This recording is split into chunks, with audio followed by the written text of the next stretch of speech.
This is Test Kitchen Quarantine. Humans can live off bread alone, and I'm gonna start off with a very simple dough recipe, the dinner roll. 1 cup warm milk, 1/2 cup warm water, 1/4 cup melted butter. Then I'll add 2 1/4 teaspoons of active dry yeast and 1/4 cup sugar. Let it sit and bloom for 5 minutes. Should look like this. Add 1 egg to the yeast mixture. Put 4 cups of flour in your mixing bowl and then pour in the yeast mixture. Let it knead until it becomes a shaggy dough. Pull it out, knead the dough for about 10 minutes until it's bouncy to the touch. Oil a bowl and let it rise for 45 minutes to an hour in a warm place. On a floured surface, punch it down and knead it for a few minutes. Keep cutting the dough in half until you reach your desired roll size. Egg wash and then sprinkle with a little bit of sea salt.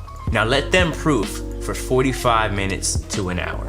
When they're done proofing, put them in the oven and let them bake for 25 to 30 minutes till golden brown.